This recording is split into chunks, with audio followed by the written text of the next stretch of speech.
Hello, gentle viewers. This is Abindian, welcoming you to a new series of Hearts of Iron 4 with the Waking the Tiger DLC. Also with the Together for Victory DLC because it was like $8 during a Paradox sale. This series is going to be a little different, and that we are going to play Hearts of Iron 4. We're also going to take a lot more time to explain things and how they work in the game, how they worked in history. And also just kind of guide people to this will be a tutorial series. So my assumption for your expert level with Hearts of Iron 4 in this series is that you've never played the game before. Before we begin, I should point out that Hearts of Iron 4, along with the newer generation of Paradox games beginning with EU4 and Crusader Kings 2, in some senses doesn't need a tutorial. Compared to games like Victoria 2, which were incredibly complex, with a lot of that complexity under the hood, which meant it was hard to understand what was going on sometimes. These games have been designed to be a lot more user-friendly. If you ever played the original Hearts of Iron 3 before any of the expansions, you'll have some sense of what I'm talking about, of the extremely steep difficulty curve to just make sense of the game. And that's not really a problem with these. But people tend to sometimes get the wrong idea about things, they hear the wrong things, and my goal is to, in the immortal words of the great Douglas Adams, if not set things straight, at least set them firmly crooked. So, when playing single player, you can play through the in-game tutorial. It lets you play as Italy. It does a good job of introducing you to the basics, so if you've never played the game before, and you're the kind of person who likes to learn hands-on, the tutorial's an amazing place to start. But we're going to go ahead and click New Game. Now, so Hearts of Iron 4 comes with two scenarios. The one everyone plays, and the one no one plays. We're going to play the one everyone plays. So historically, 14 August 1939 is just a couple of weeks before the Soviet Union, why did I say Soviet Union? Before Germany invades Poland, because Germany invaded Poland on September 1st, 1939.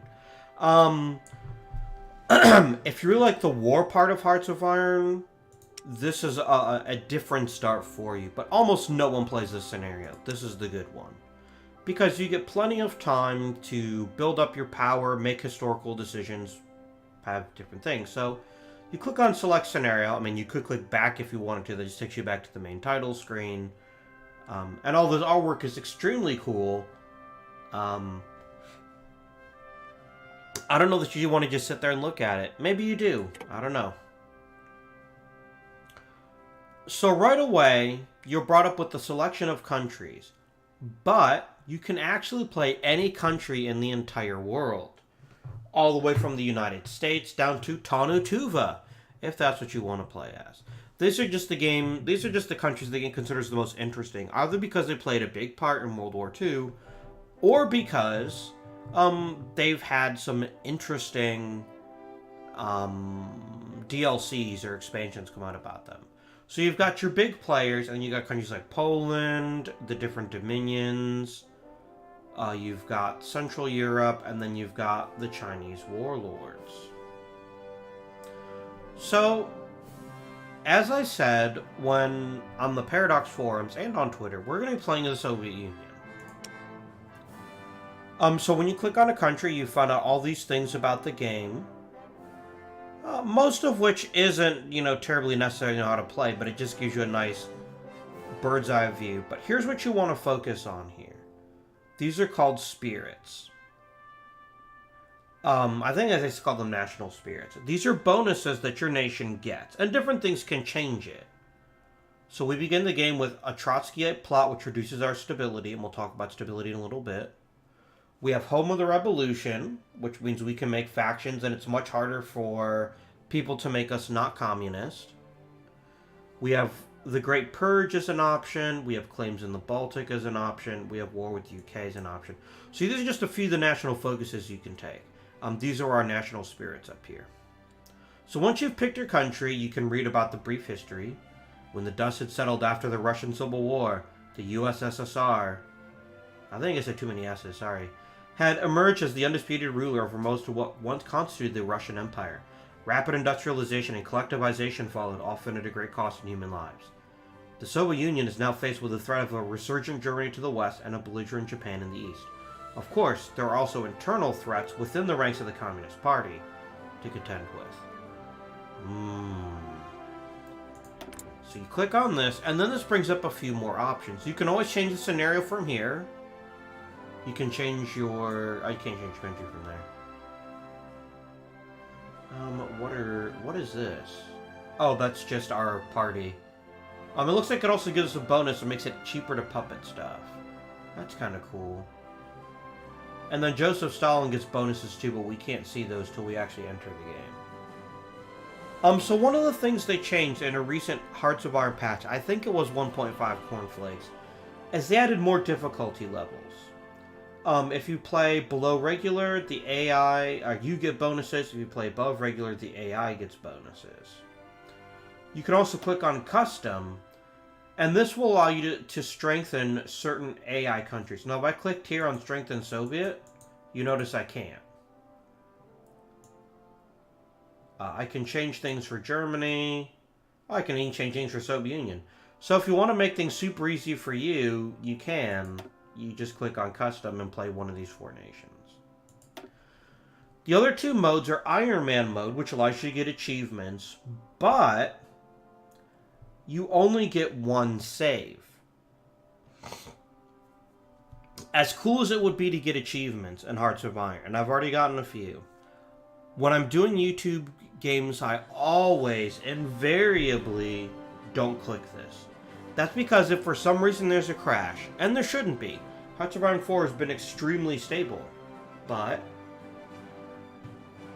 if there is a crash, I want to be able to reload from a previous save. The other thing, and this is far more important, is historical AI focuses. If this is turned on, the AI will basically try to recreate World War II as faithfully as possible. Which gives you as the human player a certain advantage. If you know your history, you know roughly the sequence things will happen. First, Germany will remilitarize the Rhineland. Then they'll try to Anschluss Austria. Then they'll try to take the Sudetenland. Then they'll finally attack Poland. And then they'll attack France and the Low Countries and Belgium. But if you play with historical focuses off, anything can happen. I think it makes for a more fun game, it makes for a more exciting game, and it makes for a more unpredictable game. So I almost always play with this turned off, and this time will be no exception. I've played a few games of Hearts of Iron 4, so I'm going to go and leave it on regular. I won't put it on veteran, but that's something I might think about later on.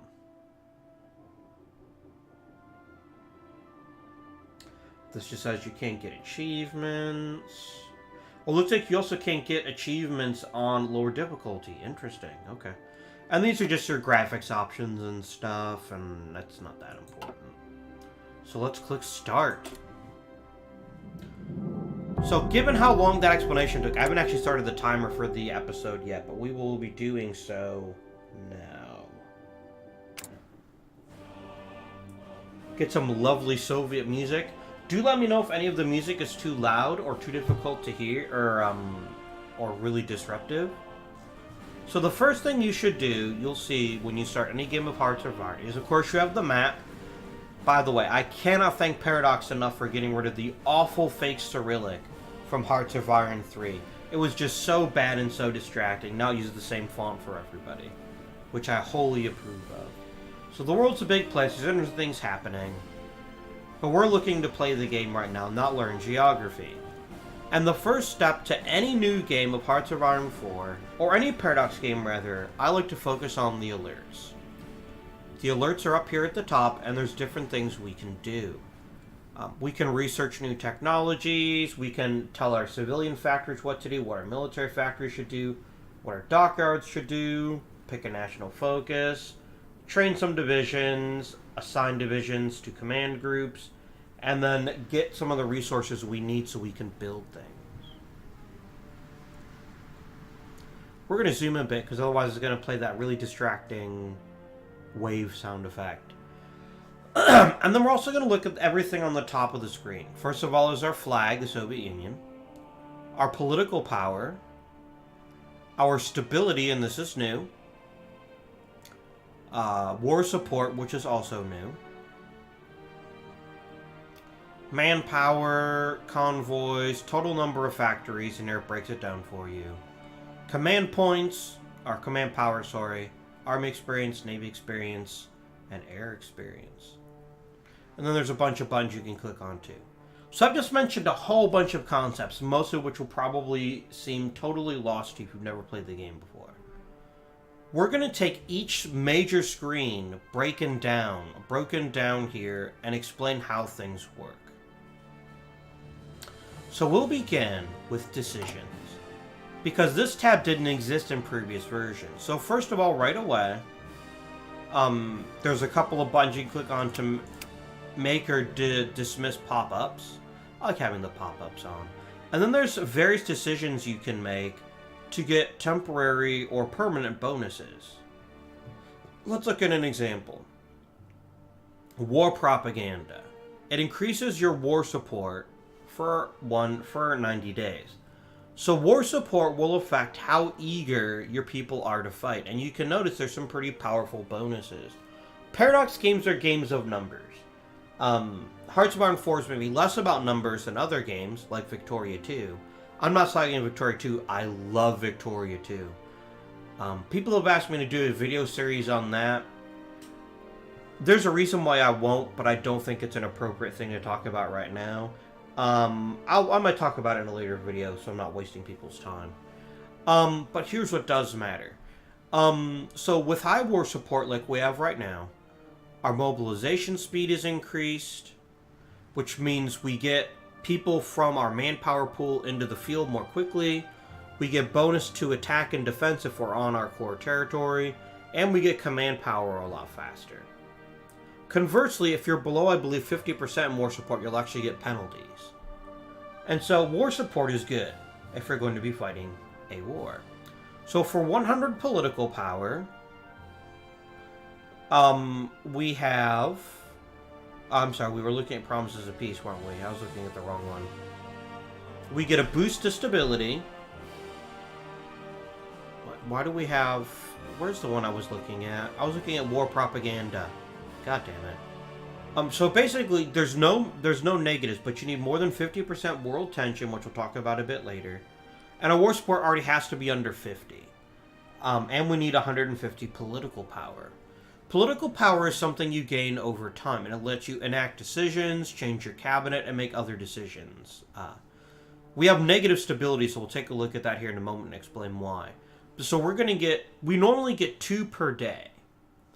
Now, one of the interesting things about Hearts of Iron, as opposed to other Paradox games, is that the turns are actually hourly. Hearts of Iron, the Paradox franchise aren't really turn-based games. They're real-time games that you can pause whenever you want to. They're actually not real-time games either, because I mean each hour in the game will be an hour in real life. It's significantly compressed. I think 1 hour is supposed to be a minute. But when you have when you have the speed cranked up all the way, it'll go as fast as your computer will let them. Later on in the game, as there's more stuff for the AI to think about, the game will slow down a bit, and there's not much you can do to avoid that. Right, so these are decisions, and then we can also prospect for resources, which means we can add some pretty cool production stuff. And as we play the game, new decisions will become available. Alright, so that's the Decisions tab. And this was new in Waking the Tiger. In the past, there were decisions in Hearts of Iron 4, but they were kind of obscure. It wasn't always clear what they did. It's not something that we need to... Oh, you can collapse these. That's pretty cool. And it's just not something you needed to bother with most of the time. We probably won't spend a lot of time in this screen, but it's a good screen to begin with because it's one of the least complicated.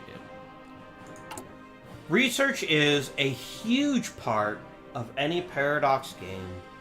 No less so in Hearts of Iron 4. Now, every country has a given number of technology slots. I believe the maximum is 5. I don't think you can get 6. And some of the miners only start with like 2, I think. We start with 3. And what you want to do is decide how you want your nation to progress. And you get a certain amount of research points every day, and those are modified by various modifiers. We have an export focus, which gives us a bonus to research time. Since this is one of the first things you'll do in every game, I think we'll pop in and do our research now. Note that you can bank 30 days of research points if maybe you're like, I want to see what happens. If Poland is looking a little shifty, maybe I want to spend a little bit more time on that. And that's totally up to you if that's what you want to do. But we're going to go ahead and pick right now. So there are multiple trees you can go down in the tech in Hearts of Iron 4. The first, you have the Infantry tab, you have the Support Companies tab, the Armor tab, No U, the Artillery tab, the Doctrines tab, which we'll talk about a little bit later, Naval tab, Naval Doctrine, Air tab, Air Doctrine, Engineering, Industry. And the technologies give you different modifiers for different aspects of your nation. There's a dominant strategy that almost every good Hearts of Iron player starts with, which is the Industry tab. But I want to go over each tab in a little bit more detail before I actually make my choices. So the Infantry tab gives you things that affects the basic frontline soldiers, which includes infantry, mobile infantry, and special forces. It also affects... So they made a change in Hearts of Iron 4, or not Hearts of Iron, in Waking the Tiger, which means that you get, your special forces are a certain percentage of your nation. And these add different bonuses as well. Now, so every tech has a time to be learned. If you are at that time or later, you get no penalties. If you're later on, you get penalties. So if you look at this one, the PM M1910 and 9cm grenade launcher, these are support weapons, 142 days. If we look at, say, night vision, you'll notice it's 10 years ahead of time. It would take us 2,479 days, which I believe is actually longer than the game actually lasts, because the game normally ends in 1948. Anything in a small square box is something that is... It's an instant bonus. Anything in a rectangular box is something you actually have to make. In this case, it includes new rifles. It includes your mechanized tech, your mobilized tech, things like this. And then when you click on one of these, you find out, and if you hold down the shift key, you can compare two things, which is really helpful. So if for some reason we started again without this tech, we actually couldn't build any infantry. Obviously, I think even your miners start with infantry unlocked. So these are basic values, and we'll talk more or less when we get into the actual combat part of the game. But you'll notice right now that by having these better rifles and better grenades, we have improved defense, better attack against soft targets, which is something that doesn't have armor. Speed is the same, reliability is the same. It's a little more expensive to produce, much better at getting through armor, and it's a little bit better at breaking through. And we'll talk about each one of these later on. So it's a clear boost. You also cost 2 steel to make this. But this isn't an instant bonus like this bonus is, which gives all these different bonuses to everything. These have to be built. You have to manufacture your rifles and your grenades. You have to hand them out to your soldiers. Now, in World War I, the Soviet Union's predecessor, the Russian Empire, had significant industrial shortages. This was not, despite the infamous scenes from Call of Duty and the movie Enemy at the Gates, this wasn't really a thing in World War II. The Soviet industrial machine was very potent. And in fact, for most of the war, there were more rifles than there were soldiers, which is how it should be. And in individual areas, of course, there might have been an instance where you didn't have enough rifles or enough weapons, but by and large, the Soviet Union was really, really good at making lots and lots and lots of stuff. And yeah, the games kind of get that wrong because it makes for a cooler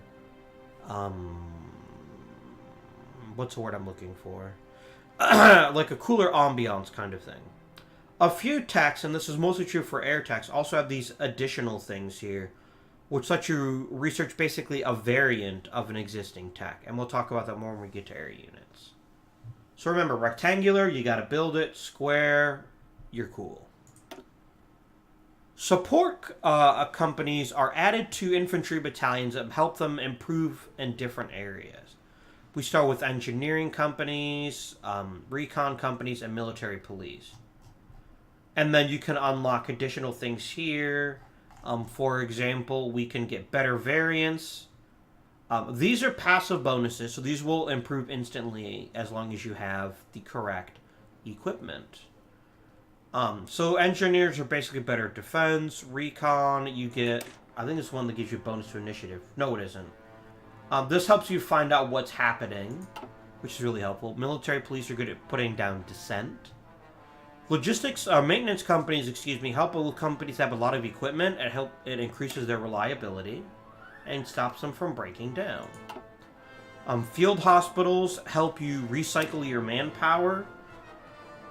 So when someone dies, over time, the manpower will naturally restore. And this just makes sure that you get your new manpower in back. Logistics companies reduce the amount of supply, and then finally, signal companies boost your initiative, which lets you pick your tactics first. You can also reinforce quicker. Support companies are really important. We'll talk about that more in the Division Designer. So there are 3 types of armor trees that you can go down. You can go down the light tree, the medium tree, the heavy tree, and technically the super heavy tree. And here you'll notice everything here is something you're going to have to actually make. And there's no getting around that. If you want to get the awesomeness that is the T-34, you're going to have to build the things. It's just the way that life works. And so you can decide as a player which style of tank you prefer. If you're a country like the United States or another one's got a lot of research, you could even go down multiple paths. So basically, light tanks are faster. Heavy tanks are slower but have more armor, and medium tanks are a balance between them. Each version of tank also includes 3 things you can research in addition.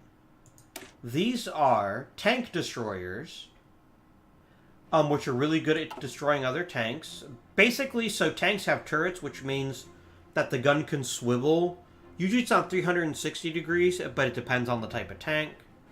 You can build, I think, self-propelled artillery. Yeah, self-propelled artillery is much faster than regular artillery, and then you have anti-air, which helps you shoot down airplanes. These are also things you have to build, and a lot of players don't bother. And there's reasons for and against that, and we'll talk about them more as we make some tech decisions later on in the game. But this is one of the earliest decisions you should try to kind of work out to yourself. What kind of armies do you see yourself having? Really fast armies that, in the immortal words of Confederate Cavalry Commander Nathan Bedford Forrest, get their firstest with the mostest? Or do you want something that can just pound the enemy into submission and will be very difficult to destroy? Or do you want the happy medium that does a little bit of both but isn't really as good at either of them? Strategically, I like playing with medium tanks. Unless I'm playing a particular strategy where I want to focus on mobility. Heavy tanks can be extremely good, but there's a downside to heavy tanks, which is that they're so slow. And typically, if you want something that can assist in breakouts, and that's what medium tanks are really good for. So we'll be playing mostly with medium tanks, but in order to get there, we'll need to research light tanks first. And we'll talk more about these decisions a little bit later on. But this is one of the better decisions to make as early as possible, so you can start focusing your tank efforts in that direction. Artillery can either be used as a support brigade or it can be part of the line units. You can also make anti-air and anti-tank artillery, and these are all used to buttress your infantry. This is all pretty standard. There's also rocket artillery. II. Rocket artillery fires a lot faster, but it's less powerful. It's a really cool visual, which is why a lot of people like to use it. But for now, though, just know that this is a thing that exists. Please note that unlike every other type of support company, artillery companies aren't considered support companies, which means you don't get to just build support equipment. You have to actually build artillery in order to get the most out of this. Land doctrines. One of the most important early decisions you make, even more important than picking a tank, is picking your doctrines. Doctrines are passive bonuses for the entire military, but they take a long time normally to research. Most countries start out frozen, but begin in one of these, and we begin with mass assault, which gives us quicker training and lets us reinforce faster. You can always click to change to a different tree, but it wastes more time. And that's time you won't be able to research other doctrines. So basically, if you want to think about these conceptually, mobile warfare is Germany, superior firepower is the US, grand battle plane is the UK, and mass assault is the Soviet Union. Putting it another way, mobile warfare is about getting the most out of your tanks and your mechanized and motorized infantry. Superior firepower is just about overwhelming people with firepower at the cost of not having ways to get more manpower. Grand battle plane is about taking extra time to plan to get planning bonuses, and mass assault is just about throwing as many people at the enemy as possible. As a Soviet Union, we start locked into the mass assault doctrine, which is a good fit for the normal Soviet strategy, because you usually have tons of manpower and lots of infantry.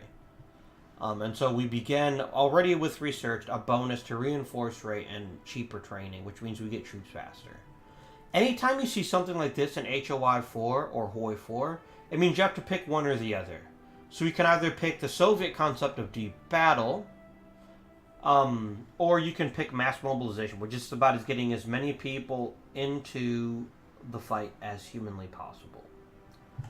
We'll be going down deep battle, and I'll talk more about the historical aspects of what deep battle is and how it works a little bit later on. Ships, there are no passive bonuses for. You have to build all of them. Your ships are divided into destroyers, light and heavy cruisers, battle cruisers, battleships, carriers, submarines, and then this is the only passive bonuses. This is how many Marines you can have working on a battle plan at once. And different ships offer different things that can be very useful to you. I don't know why these have these little stars and the submarines don't. That is really weird. Why are these stars here? That makes no sense. I don't know why some of these have these little diamond and some of these don't. That's something, maybe in the comments you can share why this has like a little star here, for example. That's really weird to me. So naval history is kind of my thing. I wrote my dissertation on Soviet naval history. So I'm going to try not to let myself get bogged down into the details here. But if you have specific naval questions, let me know. And as we look at our navies, I'll take some time to explain what each vessel is used for and how it works in Hearts of Iron 4. Which isn't necessarily how you use these ships in real life. But it is a possibility.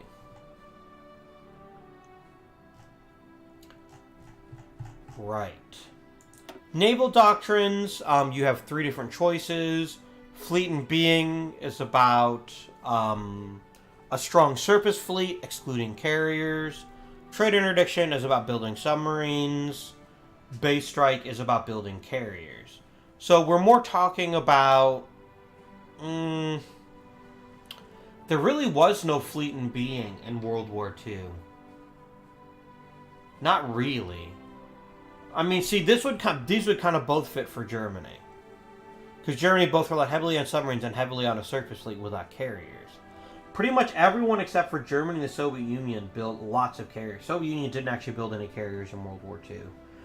There were a couple of... I promise I won't talk much about the Navy, but it's important. It's interesting to understand why they didn't build carriers.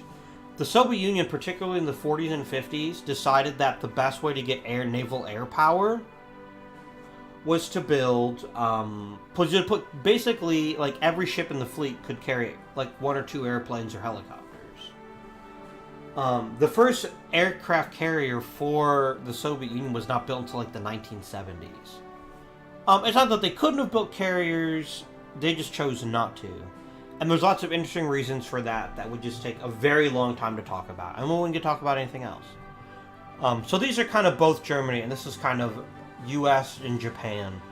You could also argue, actually, this is actually a good fit for Japan, too.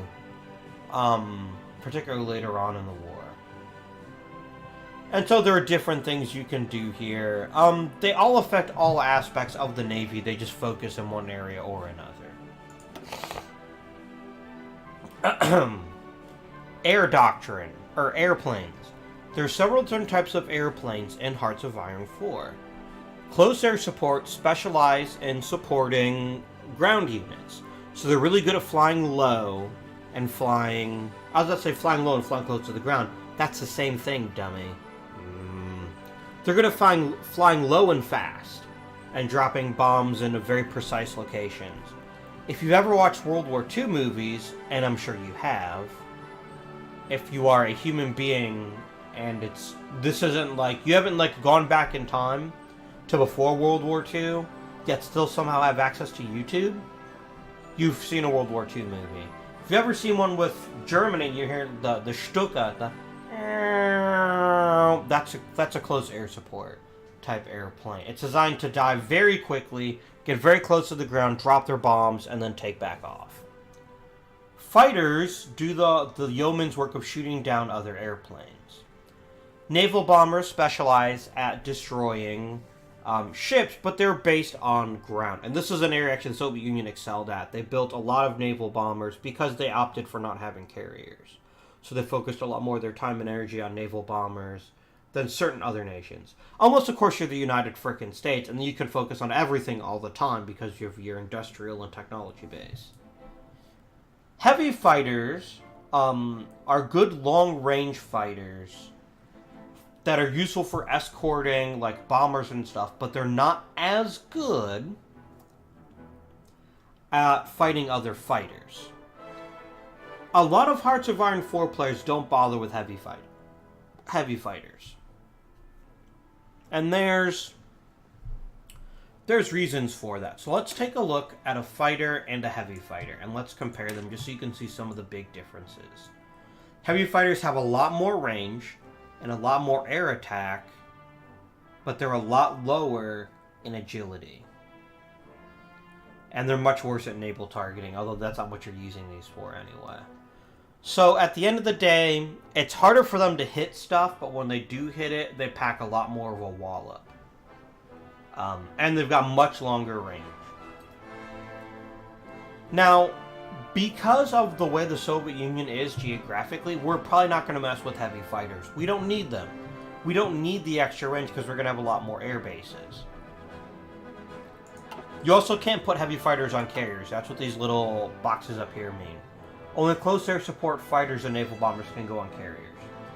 Tactical bombers are jacks of all trades, masters of none. They can do everything kind of well, but they're not as good at destroying building. They're not as good at destroying building as strategic bombers. Not as good as helping troops as close air support. So tactical bombers have different. So let's quickly take a look here at the differences between close air support and tactical bombers. Tactical bombers have a lot more ground attack.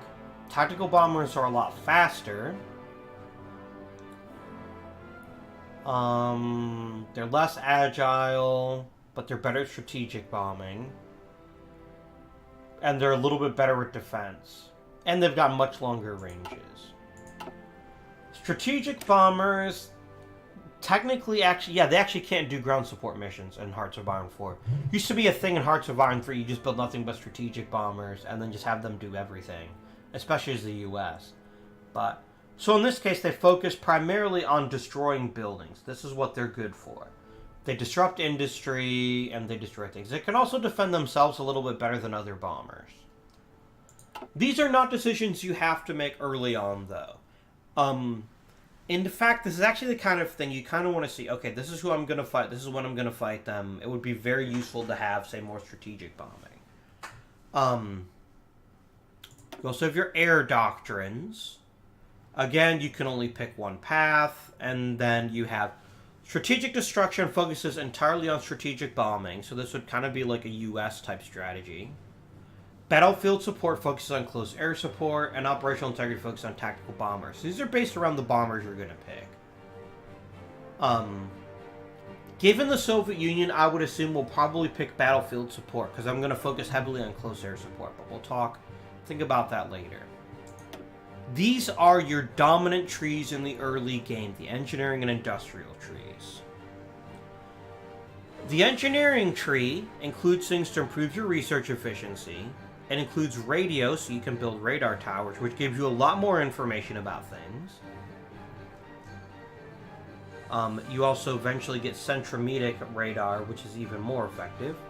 And it lets you unlock computers, which improves research time, but you can also get things like decryption and encryption. And I'll talk about that later on. That's also where your atomic research and your rocket research comes in. We will be focusing very heavily on this because it's stupid not to, as any particular nation. And then your industrial tree.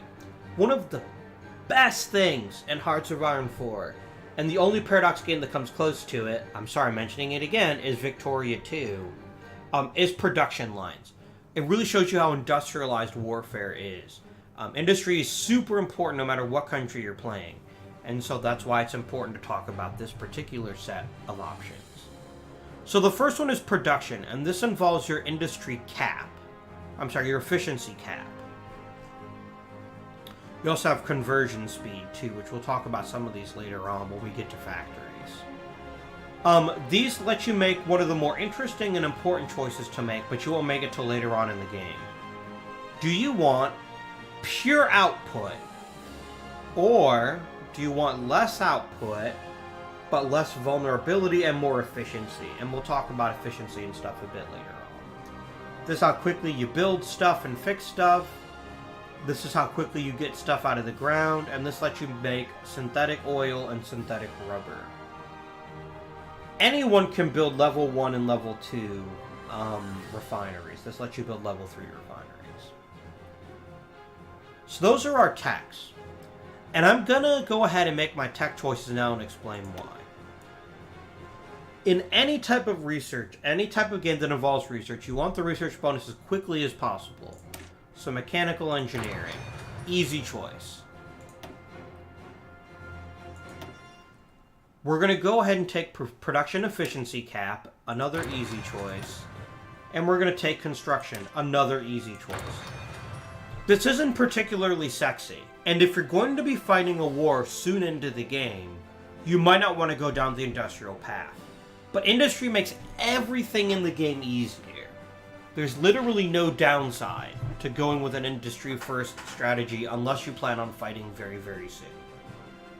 And so that's where we're going to take some time. Notice that everything takes different amounts of time, and there's different bonuses you can unlock that will let you research certain things faster. We'll talk about that more when we get to national focuses.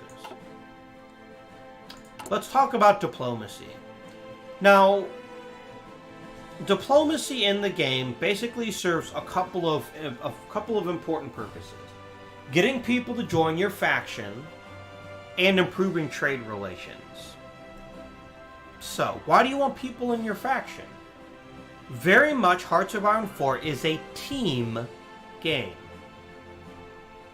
It's not normally about the Soviet Union conquering the world. It's about the Comintern conquering the world. So we click on Comintern to start the game. There's only 3 countries in the Comintern: Mongolia, Tanutuva, and of course us, the Soviet Union. So one of the things you can try to do is win hearts and minds and get other people to join your faction. nothing is technically odd. They can't be both non-aligned and Comintern. That makes sense. We're going to focus on Asia because one of the earliest countries we can try to get on site is Communist China. And so when you click on any country, there's a whole host of diplomatic options. You can declare war on them once you have a war goal. You can try to justify a war goal. You can guarantee their independence, which automatically lets you join a war if someone attacks them. You can ask for or give military access, which lets you move troops or their troops move through your territory, your troops move through their territory. You can improve relations. You can send an attaché, which gives you military experience while you are fighting. So basically, you get experience when other people are fighting, which is really helpful because you need experience to change a lot of your divisions around. Sign a non-aggression pact, you promise not to fight each other. You can have them join your faction. You can ask to build some of their stuff. Requesting licensing was a big part of World War II. And it basically says, I want to build some of your stuff in my factories. You basically set aside some of your factories that they get to use some of your factories, and then they give you stuff. We will not be doing this to the Soviet Union, but it's a really smart idea if you are playing as a minor nation. You can get stuff. And you give them something initially, and I forget what it is. So we could ask to build their crappy Type 88 weapons, but ours are better. So we won't bother with that. You can lend people equipment, or you can ask them to lend you. You can send volunteers, which means you send a few divisions, they get combat experience, they can help them win the war. You can send an expeditionary force, which is something much larger than volunteers. And you can have expeditionary forces come back. So if everyone is at war, you can send some of your troops over to them. Like if you've got like a bunch of infantry divisions you don't have a purpose for, you can send them off to another nation. And then you can claim them at any time. Finally, you can boost party popularity and you can try to stage a coup. And these will cost a certain amount of political power and that pushes a nation toward a certain political party. So we're going to make one diplomatic move I try to make in every possible game. And this will almost certainly not work out for us. But if it does, it'll be very helpful. We're going to try to turn the USA communist. This is going to take a ridiculously long time. You'll notice there's a very tiny sliver of communism. What? I almost had it. Almost had it. No? Yes? Oh, God. I'm just... Yes! 1%. When they build up to a certain stage, you can order a coup. Because I'd really like to have the United States on zone, which would basically be game over for most of the rest of the world. Diplomacy in the Hearts of Iron is not that important compared to... This is cool. This is like our center of resistance. Oh, we could send airplanes over. Neat. Okay, that's cool. Please take us back to our normal map mode. Thank you. That might have been a bug, actually. I don't think you can actually do that. So diplomacy is generally not as fraught as it is in other Paradox games. Because you're not building traditional alliances, right? You're trying to get people to join your faction. Trade. Trade is one of the only ways to get resources you yourself don't produce. So what happens is you give people civilian factories in exchange. So basically they get your factories and you get their stuff. If you're missing something for a particular... if you're missing something you need to build something, it builds a lot more slowly. And in some cases, you can't build it at all. As Soviet Union, that's one of the reasons I picked it, we make tons of oil, tons of steel, tons of aluminum, tons of chromium, tons of tungsten. But we don't make our own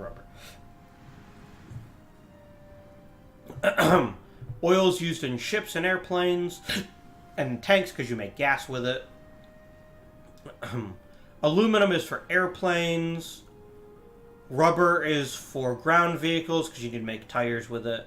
Tungsten is for artillery and anti-tank. Steel is for everything. And chromium is mostly for heavy tanks.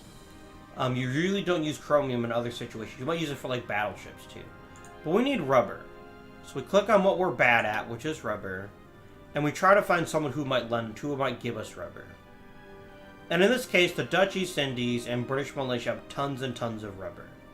I'm going to click on the Dutch East Indies. This will cost us convoys because it has to go overland. And we're going to say, I will give you 1 civilian factory if you give me 8 rubber. And then you hit send. And then once we unpause the game, that'll resolve itself.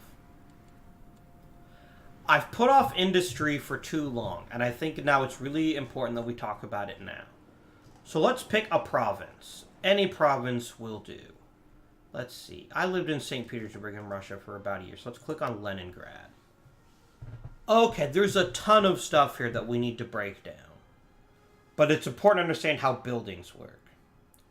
So every province in the game has this little information box in it.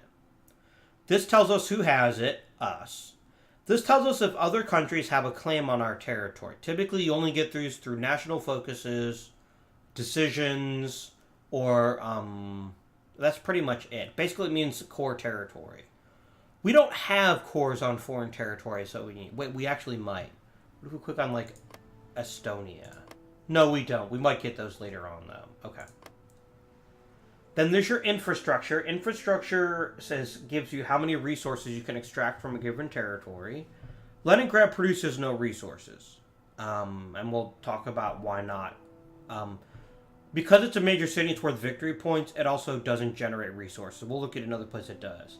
But infrastructure also affects supply throughput, which is how quickly you get stuff from one place to another. And it apparently also increases speed, because it's built like railroads and stuff, which makes sense. There's air bases, which is where you have your airplanes. Where is our air base here? Oh, it's over here in this part of Leningrad. Okay. We have anti-air. We have radar. And then we have building slots. As you play through the game and unlock more technologies, you will unlock additional slots. And slots can be filled with any one of 3 types of factories. Actually, there's actually more possibilities than that. Let me think. There's 5. Because there's nuclear reactors, there's synthetic oil, there's civilian factories, military factories, and dockyards. So there's 5 types of factories. Okay, but we'll get to that in a second. Let's also focus up here. Victory points. In order to defeat a nation, you must claim a certain number of victory points, which I believe is modified by their war support. The lower the war support, the fewer nations you need, things you need. They say how national unity worked. I don't know how that actually works in the modern game, and we'll have to take some time and play with it and see what's happening there. Because I don't know 100% how that works. This is how much manpower you can get from this is the civilian population. And your conscription laws will slowly turn civilians into soldiers. So we hover over manpower. It tells us how quickly we convert our manpower. So our population will grow, and a percentage of the civilian population will become recruits. Oh, this is, you can demolish factories, which we're not going to do. And then this is resistance. So if you have territory that doesn't belong to you, resistance will gradually build up. You'll lose manpower, you'll lose factories, you'll lose arts, all sorts of things. But the meat of what we're going to talk about now is construction, which is factories. Civilian factories are used to build other factories, or other things you need that aren't equipment. Military factories are used to make equipment. Naval factories dockyards build ships. And it's an important part of the game is knowing which factories to build, where to build them, and why you want to build them. You can also have, this tells you what kind of terrain it is. Because it's urban, attack and speed will go down, it's easier to defend. And more importantly, there's significantly reduced air support. Finally, there's a naval base here. There's a land fort and a coastal fort. Obviously, if we go inland, certain things won't be available. You'll notice we can't build dockyards here, which I'm sure probably breaks your heart. Novgorod, you notice, has only open slots, and so we'll talk about that later on. I believe infrastructure also opens up more slots too, but that I don't remember. So your infrastructure level here is 5. No, that actually might just be like a base level. See, these are actually at the state level, not at the province level, which makes sense. So Tikhvin is very, very poorly developed, so it's very, very big. Like, some of the biggest are like some of the Siberian provinces. Yeah, look how gigantic this province is. You're not going to be building a lot in northwest Siberia. There's actually nothing unlocked to start the game, because it's considered wasteland. So let's actually build some stuff. So these are the different things you can build. Anywhere that you've a mind to build it. Again, the dominant strategy early on, oh, we actually can't build. Oh, that's what they decided. They didn't let everyone build a synthetic oil, it's they let you build level 3 buildings to start the game. That's right. So you can build infrastructure. You can build air bases, naval anti-air, radar when you have the TAC. Military factories, civilian factories, dockyards, synthetic products. Oh, I forgot about rocket sites. There's actually 6 buildings you can build. Nuclear reactors, and the naval base, land fort, coastal fort. And this lovely button, which lets you turn a civilian factory into a military factory, and vice versa. Some of your factories are burned off into consumer goods. These are factories that are just lost to you. And then we're using one factory to trade for rubber. So right now, the early thing to do in any given game is to build factories. Civilian factories. And so we're going to find parts where there's quite a few slots and just fill them up. So we're going to go. If you hold down shift, by the way, you can max out your production somewhere.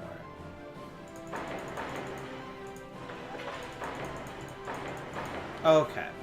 So what we're doing is we're having civilian factories make more civilian factories. And this is a good start. So what will happen is this is how many factories are allocated to this. We only have 14 free factories. Consumer goods are eating a lot of them, plus 1 for trade. As this gets built, it'll move on to the next one, and then to the next one, and then to the next one. So that's civilian factories. And we've gotten rid of another alert. But there's also equipment production. And this is the meat of Hearts of Iron's industry. Because almost anything you might want to build is going to be built in a factory. So let me see how much time we left in the episode.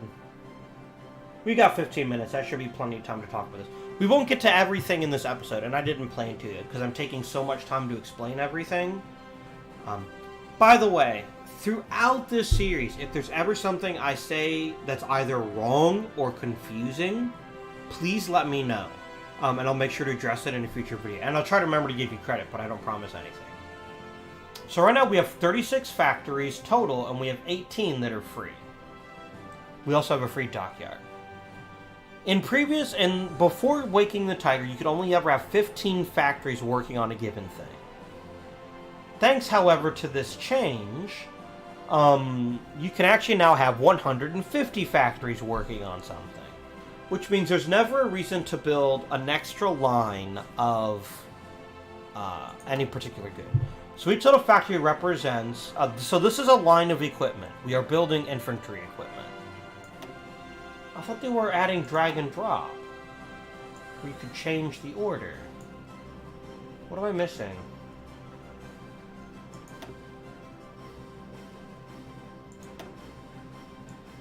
Do I click on a certain part of this, maybe?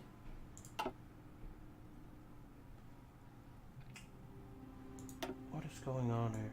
Oh, I see. You have to have it collapsed to change the priority. Okay, that makes sense. Okay. So this is what's being made. This is how efficient you are at making it. The more efficient you are at making something, the faster you make something. And your base cap is going to be 50%. You unlock this with new techs. Techs like, and quickly jumping back to this, basic machine tools. Now it takes your factories a while to build up to this. So if you watch carefully, if we add a factory here, oh no, we're at our base cap, so that'll actually notice our production efficiency dropped. That's because we're putting more factories online. It'll take them a while to tool up. We're going to go ahead and max out our weapons production. For now, or for the 15. Right now, this is only building for reinforcements, which means this is getting weapons out to people in the field. There's also stockpiling, which you see here for support equipment, and there's upgrades. Okay, so that's one of the things we're going to do with our factory. We want to make as many weapons as we can. And notice how quickly things are made. This tells you how close it is to finishing something. So for example, it's going to take us a week to finish this stuff. Because it's daily, this will always be solid green. Or yellow. This is yellow, by the way, because of inefficiency. You'll notice we don't have enough rubber. So this color is yellow. So this is how many factories are doing a thing. This is how much resources it's costing to build it. And this is how many you're building each and every day. So if you do the maths, in about 8 days, no, just over 6 days, so just under a week, we'll have issued all the rifles we need to issue. Alright, so what else do we want to make sure we have plenty? We want to have plenty of support equipment. You can never have too much support equipment. We have 2 factories left. I think we're going to increase our artillery production. So now I've used all of our factories. As you build factories, you'll get a chance to decide what you want to do with them. You can also have new lines of production. You could add another line of infantry equipment. I don't know why you would. You can't actually create variants here, but you can here. Actually, none of these can make variants, which is, you know, problematic, but... So this tells you how long it takes to produce something per day. So the lower your cost, the quicker you make it. So support equipment obviously takes a little bit longer because you're making trucks and radios and such. We're not going to show outdated equipment. If you're playing certain nations, especially China, it's actually worthwhile to make outdated equipment because you can build it super fast. And it's just about getting anything into the hands of your troops. But look at something like tanks, we can also make variants. You spend your army experience to improve certain aspects of your vehicles. So you can make a light tank that's super tough, but you'll notice the reliability is down and so is the speed. You can do it with airplanes too. So let me make something very clear to you. This is cool. This has your production efficiency cap, raw output bonuses. So production efficiency retention, when you change a line from one good to another, even if from one good to another, it will change. You'll lose all of your efficiency to a bottom line. Now, if you're upgrading, so if you're going from making one kind of rifle to another kind of rifle, it won't be that dramatic. But if you're going from making rifles, tanks on a production line, that will change quite significantly.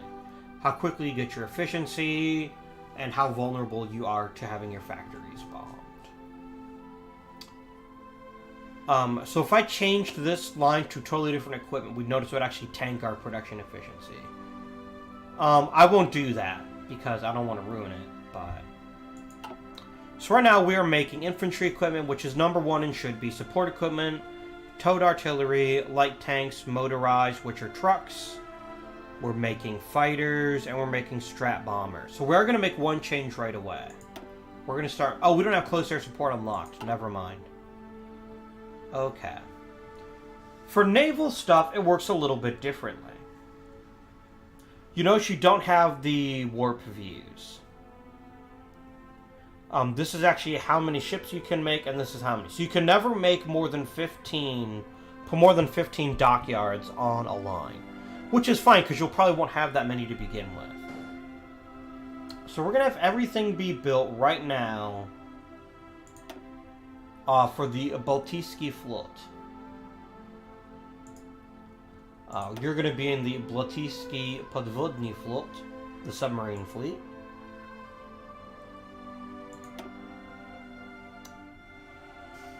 Okay, right now we're going to do something that's this actually no, this actually makes sense because then you can make stuff in parallel.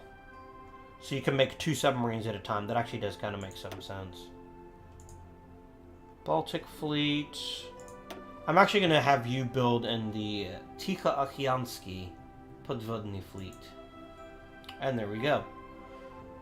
So ships you'll never build very quickly. It'll always usually be 1 or 2 a year. And there's also, notice, more important, there's no factory efficiency for ships. They always build at the same rate. Unless you have something else that improves this output. Okay, so we're building some submarines and a few destroyers. We will eventually add additional ships. For now, though, I'm going to add another dockyard to our destroyers so we get them finished as quickly as possible. That was the factory screen. So this is the heart and soul. You'll be here a lot as you conquer more places.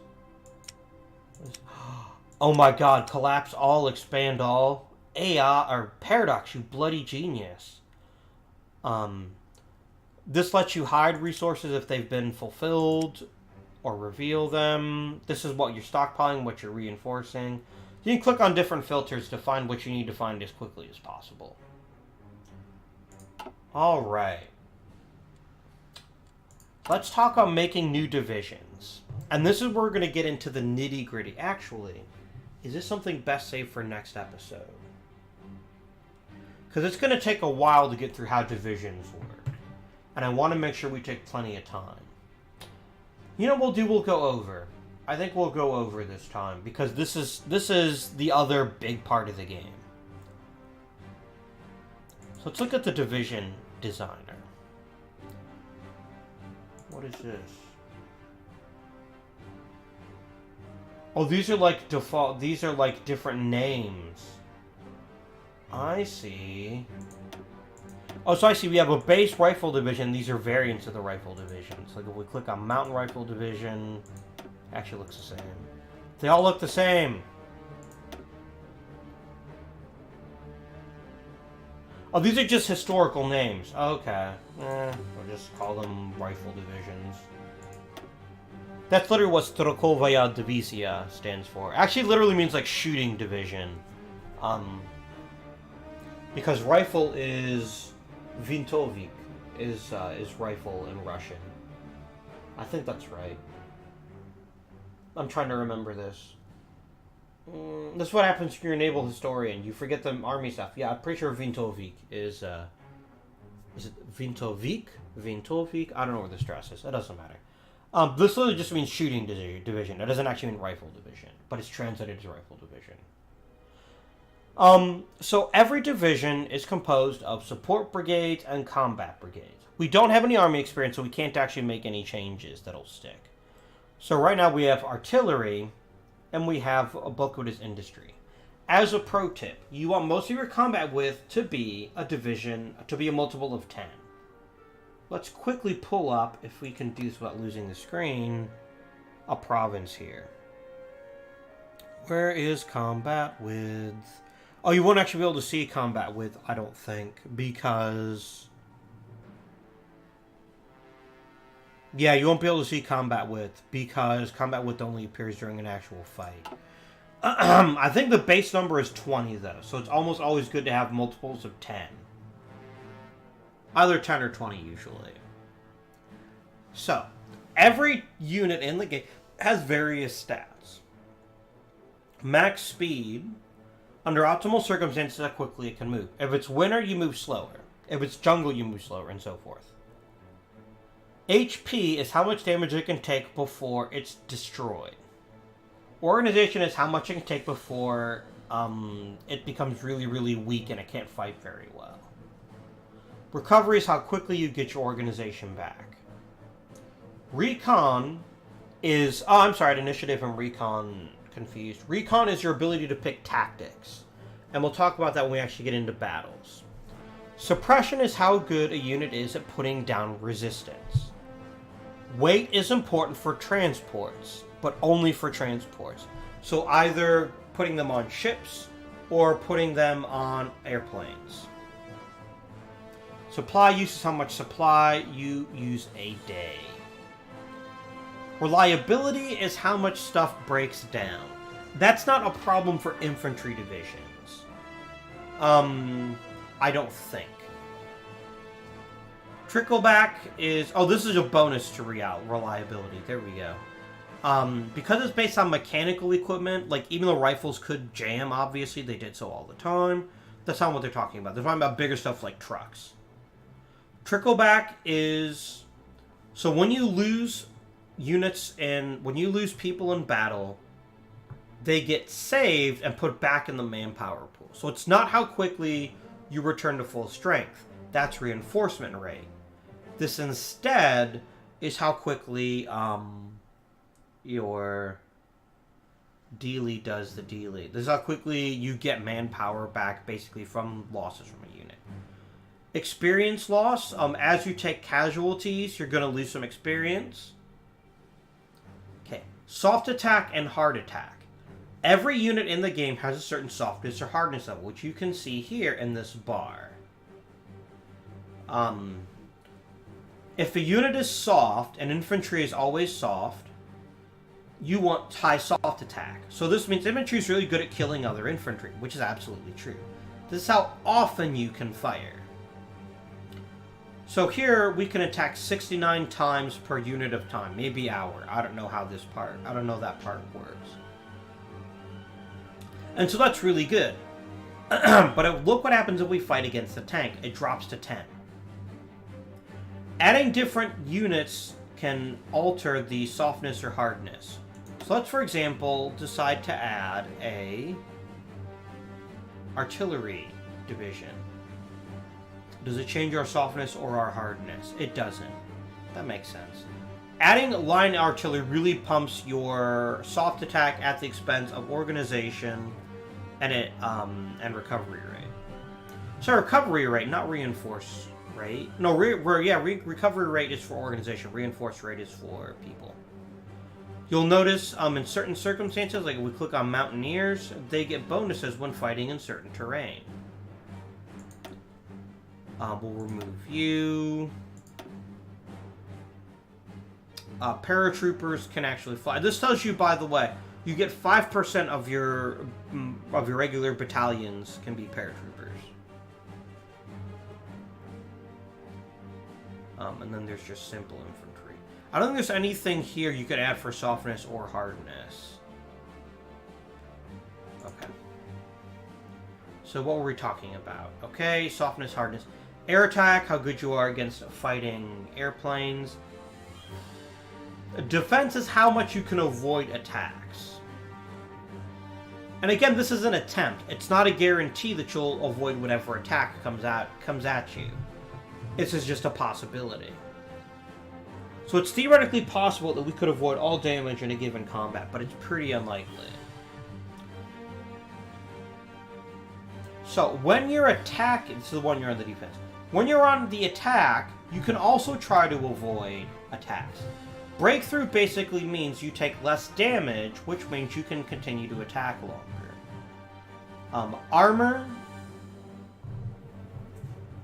Armor lets you take less damage from... armor lets you take less damage unless they have higher piercing than you. Here's our piercing, our initiative. So this affects how quickly it reinforces and how quickly it plans. Entrenchment. You get this from engineering companies. The longer you stay in one place, the more of a defense you get.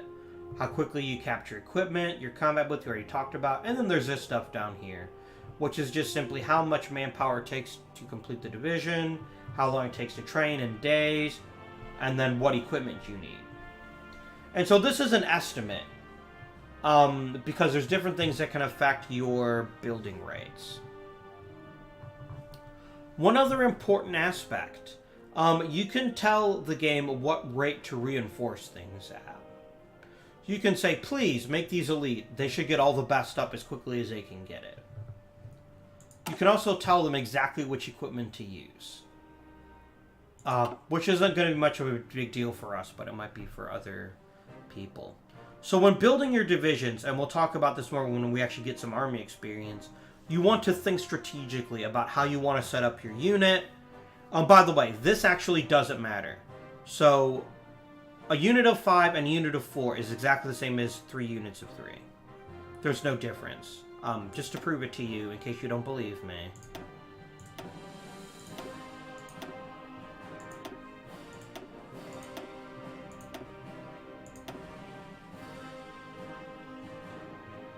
That doesn't count. You'll notice it's exactly the same. But if you change other things, like if we had another infantry battalion, you can see what changes and what doesn't. So we're going to reset this because we have no experience. But that part doesn't matter. It doesn't matter how they're actually aligned. That's just purely cosmetic and what makes you happy. So we're going to go ahead and stop there for this episode. We'll talk about training divisions next time. We'll talk about national focuses, a couple of other important things like war tension. And then we might actually unpause the game and actually play. I hope you found this video helpful. If you have, please remember to like and subscribe. Comment down below if you have questions, clarifications, things I said that are actually wrong. Until next time, this has been Avindian. And I bid you, До свидания, товарищи.